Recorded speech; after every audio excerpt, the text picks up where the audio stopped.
सी पोड़ीगला पोड़ी। Hi friends, जय जगन्नाथ। केमती अच्छंती आपण माने? आशा करछि आपण माने बहुत भलरे थिबे। तो welcome to my YouTube channel Payal Odia झियो।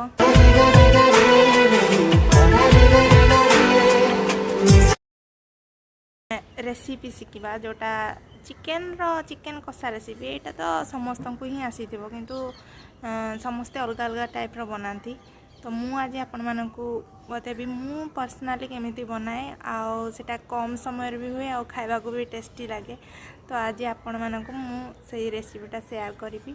आपण मानक भल लगे आपण माने लाइक कमेंट आउ शेयर करने को जमार भी भूलें। तो चलतु आज आमे शिखा। आज टिके नॉन वेज खावा को इच्छा है तो लेट्स गो। तो फास्ट आमे चिकेन को हलदी लंका गुंड लुण दे कि फास्ट मैरिनेट करदेबा। तो ये मैरिनेट मु करुँची गोलाऊँची चिकेन टाक। चिकेन रो परिमाण सेमती किछि नाही। आपण माने चाहिए बेसी चिकेन नहीं पारे कम भी नहीं पारे सेमती किछि नाही। आउ चाहिए आप दहीटा ऑप्शनल अच्छी दहीटा देले किंतु फ्लेवर बढ़िया आसे। मो पाखे अवेलेबल नाला से देनी किंतु थिले मु निश्चय दे था। टिके सोरिष तेल भी से पकई देछि। तो मैरिनेट कर दे कि आमे ताकू रखीदेबा 1 आवर पाई। A few moments later. तापर मु तेल नहीं जाइछि तेजपत्र नहीं जाइछि। एबे जीरा पकाउछि। जीराटा हमर हाफ टेबल स्पून टिके रेड हो गला पर लंका गुंड से पकई दूसरी। जीरा रे लंका गुंड पकईले कलर बढ़िया आसे। अरे ये कौन पोड़ीगला इसे पोड़ीगला आपण मैंने चंकी पड़े कि ना एटा पोड़ीनी एक्चुअली। प्याज पकाउछि एटा केवल कलर आसापी मुझे ना कि पोड़ीज पोड़ा भाया देखा कि पोड़बनी। तो पियाज देइछि मु पियाज को टिके भाजी दबा भल भाव फ्राए करदे।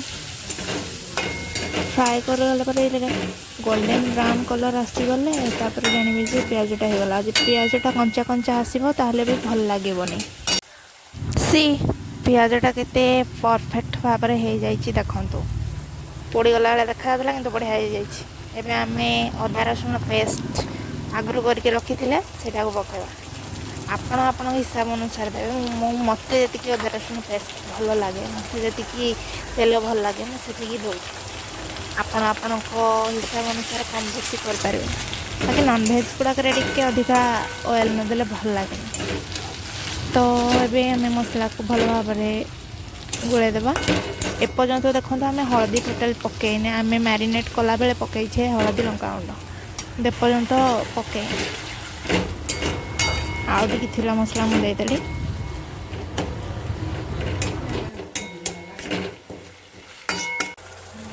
एबे आम एतिरे हलदी पकईदेबा अधा चामच रू टिके अधिका पकेबा कारण आम से भी हलदी देइछे ना। बेसी हलदिया हेले जिनसटा पिता हो जाए। तो टमाटो पकईदेबा। टमाटो गोटे नहीं मो चिकेन हिसाब से टमाटो गोटे नहीं ताको काटिकी एबे पकईदेबा। आगर पकईले तार फ्लेवरटा आसेनी। तो टमाटोटा पकई दे गली। तो भल भाव में एबे ताको कषुछि।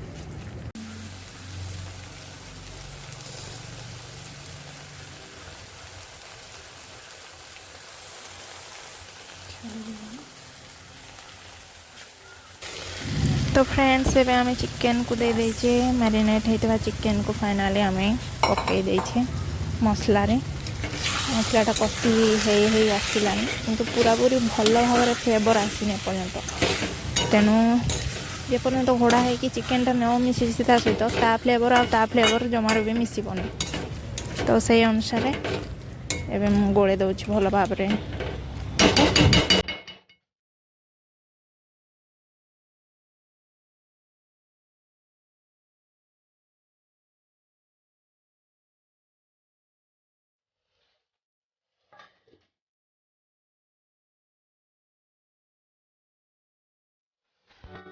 तो फाइनाली किसी समय पर मु काढ़ी दूसरी घोड़े थी काढ़ी देखा।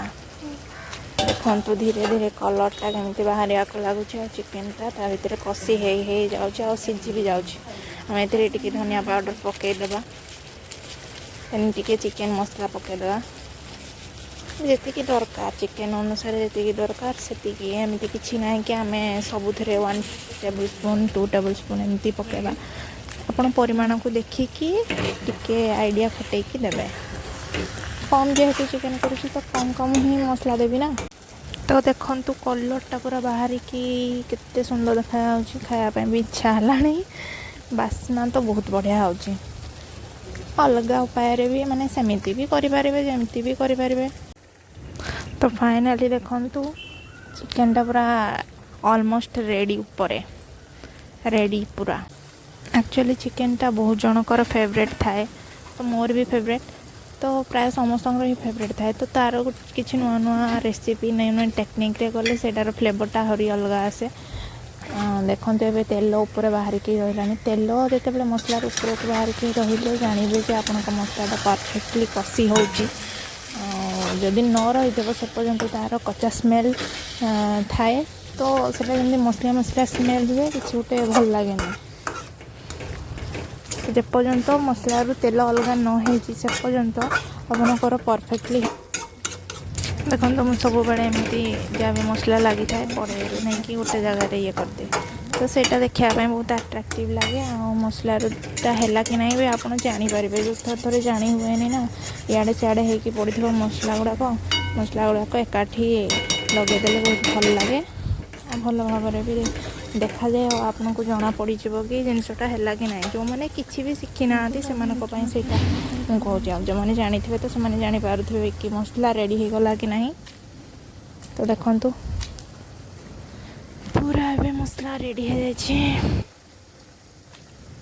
बहुत बढ़िया बास्ना भी आसलानी आपण मैंने गरम मसलाटा पर देवे सदा बेले समस्ते तो अलग अलग उपाय करेंगे किए चिकेन करी खाया भल पाथब किए कषा मत तो कषा ही भल लगे मत टिके ग्रेवी ही रही भल लगे किंतु झोलटा मत एत भल लगे चिकेन मटन झोल खाईदिए एवं गरम मसला देली मसलाटा निजे घरे तैयारी माने निजे सब मसला को ग्राइंड करके तैयारी ये पैकेट मसला नुह किंतु एटार बहुत बढ़िया फ्लेवर आसे लास्ट रे पकेले तो सब तरकारी यहाँ पकाए देखो ए धीरे धीरे कलर चेंज केमती होची फास्ट तो देखा जाऊ ना सीरियसली एबे केते बढ़िया देखा मुझे पानी दरकार से देली जार झोल खाइबार थी से झोल पूरा देकी दब मत बेसी झोल भल लगे से अल्प अल्प करके पानी दौची जस्ट टिके फुटी गले मुझे ही खाइबी चिकेनटा बेसी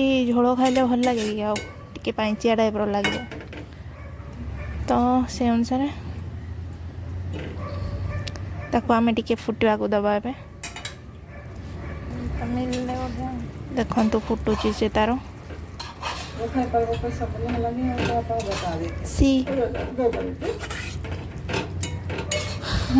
कस्तूरी मेथीटा ऑप्शनल अच्छी आपण इच्छा जदि देवे ना मुझे थर थर इच्छा दिए थर थर इच्छा दिएनी सेमती किसी ना किंतु मटन रे मु कस्तूरी मेथीटा निहाती पकाए तार गोटे फ्लेवर आसी थाए लास्ट को मुझे पकाए मटन हो कि अंडा तड़का गले मु कस्तूरी मेथीटा निहाती दिए एवं आम ए धनिया पत्र पकईदबा मस्त चिकेन आमर रेडी हो गला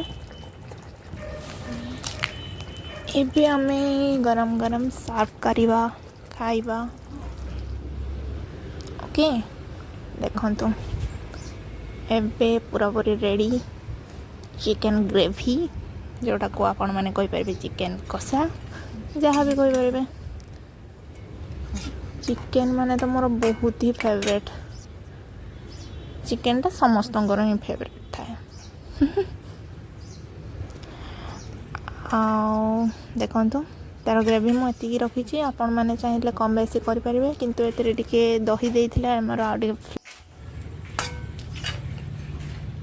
तो देखंतु हमर चिकेन रेडी हो जाइए। तो आपण मानक केमती लगे recipe please comment share like करके जनइबे देखो तो एबे जाऊँ खाइबी बाय बाय। तो गाइस भिडियोटी केमती लगिला आशा करछि आपण मानक समस्त को बहुत भल लगी आपण मैंने सपोर्ट कले मु निहाती आउ किछि भी रेसिपी आनिक आपनको शेयर करी आहरी भल भल वीडियो भी ट्राए करी करिया पई जदि मो वीडियो भल लगी थाए ताहले वीडियो को लाइक कमेंट शेयर करिया को जमार भी भूलिबेनी आ मो चैनल को सब्सक्राइब करिया को जमार भी भूलिबेनी आ मो चैनल रो न्यू वीडियो रो नोटिफिकेशन देखिया पाई नोटिफिकेशन बेल बटन को प्रेस कर देबे। Thank you so much. जय जगन्नाथ। भगवान आपन को खुशी रे रखंतु। Thank you so much.